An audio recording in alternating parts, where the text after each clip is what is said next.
नमस्कार दोस्तों, मैं हूं सागर और आप सभी का बहुत बहुत स्वागत है आज के अपने इस वीडियो में। आज हम बात करने वाले स्टील सेक्टर के सबसे मेन स्टॉक टाटा स्टील के बारे में, जहां पे कहीं ना कहीं स्टॉक 52 वीक हाई के आसपास चलता हुआ दिखाई दे रहा है और एक बड़ा ब्रेकआउट जो है वो चार्ट पे बनता हुआ दिख रहा है। तो क्या लेवल्स और टारगेट जो है आने वाले कुछ दिनों महीनों के लिए होते हुए दिखाएंगे, इसके ऊपर बात करने की कोशिश करेंगे। अगर हम देखें, फ्राइडे के दिन 127 रुपए के पार जाके स्टॉक बंद होता हुआ दिखाई दिया। 3.3% से ज्यादा की तेजी जो थी वो यहाँ पे स्टॉक में बनती हुई दिखाई दी। 52 वीक हाई जो था वो आपको लगता हुआ दिखाई दिया फ्राइडे के सेशन में 128 रुपए 70 पैसे का। हमने देखा कि 52 वीक हाई और इंटरडे हाई दोनों ही वही लेवल पे लगता हुआ दिखाई दिया और एक 127 के आसपास स्टॉक क्लोज होता हुआ दिखाई दिया। 52 वीक लोअर रेंज देखेंगे तो 82.7 की, तो निचले लेवल से एक शानदार रिकवरी जो है कहीं ना कहीं बनती हुई दिखाई दी। और सबसे बड़ा सपोर्ट यहाँ पे आता हुआ दिख रहा है वॉल्यूम की तरफ से। वॉल्यूम यहाँ पे बहुत शानदार होते हुए दिख रहा है। 7,64,60,000 शेयरों से ज्यादा का वॉल्यूम आपको देखने को मिला। तो कहीं ना कहीं अब स्टॉक में एक मोमेंटम बनता हुआ दिखाई दे रहा है और रिटेलर्स और बाकी इन्वेस्टर्स का भी जो रुझान है वो इसके स्टॉक के प्रति पॉजिटिव होता हुआ दिख रहा है। और कहीं ना कहीं स्टील सेक्टर में अब इन्वेस्टर्स का रुझान बढ़ता हुआ दिखाई दे रहा है। अगर आप स्टॉक को देखेंगे वैल्यूएशन के टर्म में 1.33 की ईपीएस यहाँ पे एडजस्टेड करना हो, क्योंकि स्टॉक स्प्लिट हुआ था। ये सारी चीजों को देख के अगर आप देखते हैं तो ये सारी चीजें होती है थोड़ी। यहाँ पे ईपीएस इसके भी बहुत कम दिखाई दे रही है। 95 के आसपास का प्राइस टू अर्निंग मल्टीपल चलता हुआ दिखाई दे रहा है। तो लॉस अगर आता है किसी क्वार्टर में कोई बड़ा, तो आपको प्राइस टू अर्निंग रेशियो जो है वो आपको बढ़ता हुआ दिखता है और ईपीएस घटती हुई दिखती है। तो वो एडजस्टमेंट फैक्टर होता है, लेकिन कहीं ना कहीं मार्केट फ्यूचर को फैक्टर इन करता है, ना कि पास्ट को। तो कहीं ना कहीं मार्केट फ्यूचर ग्रोथ देख रहा है, जिसके कारण आपको स्टॉक प्राइस में अच्छी बढ़त देखने मिल रही है। मार्केट कैप लगभग 1,55,000 करोड़ के आसपास का और डिविडेंड यील्ड भी इसकी बहुत ही शानदार है। 2.83% की डिविडेंड यील्ड आपको इस स्टॉक में मिलती है। सेक्टर पी देखेंगे तो ऑलमोस्ट 4.87 यानी 5 के आसपास का सेक्टर पी चलता है, यानी कि 5 की पी वैल्यूएशन मिलती है सेक्टर में जो स्टील सेक्टर के स्टॉक होते हैं। तो उसके मुकाबले ये ऑलमोस्ट 19 टाइम्स एक्स्ट्रा ट्रेड होता हुआ दिखाई दे रहा है।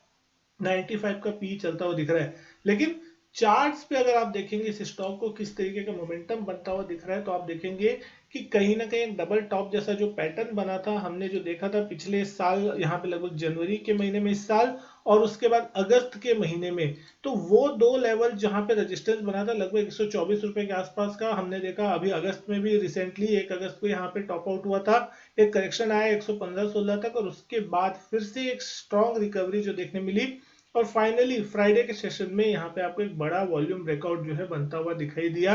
127 के पार जाके स्टॉक बंद हो, तो कहीं ना कहीं यहाँ पे हमने देखा 124 के ऊपर ब्रेकआउट हुआ है। तो अब ये चीज एक इंपॉर्टेंट होगी कि 124 रुपए के आसपास अगर ये रिट्रेस होता है किसी भी कारण से, अगर नीचे आता है इसका भाव, तो वो एक सपोर्ट का काम करेगा और वहां पे आपको फिर एंट्री लेने का एक अच्छा मौका बनता हुआ दिख सकता है।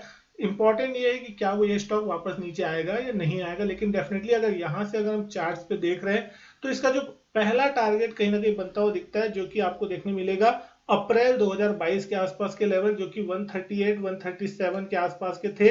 तो आप उस लेवल को एक पहला टारगेट मान के चल सकते हैं कि एटलीस्ट यहाँ पे आपको 127 से 138 यानी 10-12 रुपए तक का मूव आपको यहाँ पे शॉर्ट पीरियड ऑफ टाइम में देखने को मिल सकता है, अगर ये मोमेंटम कंटिन्यू रहता है।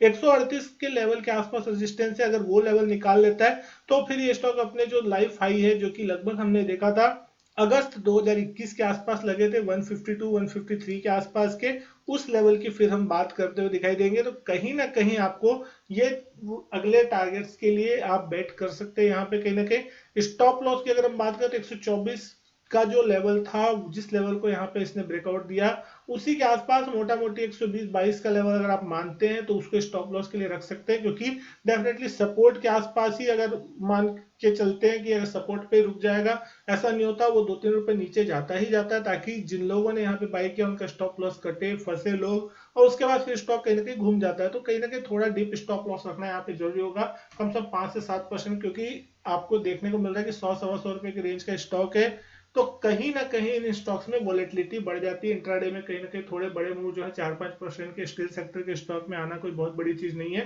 तो थोड़े स्टॉप लॉस आपको डीप साइड में रखने पड़ेंगे। सेफेस्ट स्टॉप लॉस अगर आप माने तो 115-116 रुपए वो बहुत बेहतरीन स्टॉप लॉस लेवल होगा, जिसके नीचे जाएगा तभी यहाँ पे आप मान सकते हैं कि शायद ट्रेंड रिवर्सल होता हुआ दिखाई दे।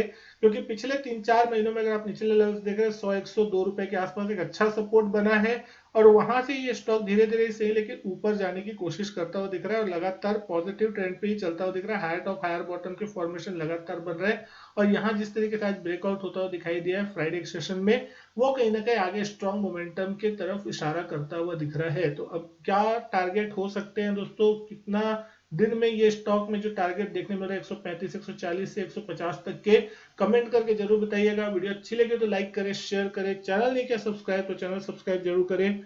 मैं आपसे मिलता हूं अपने नेक्स्ट वीडियो में, तब तक के लिए good bye and thank you.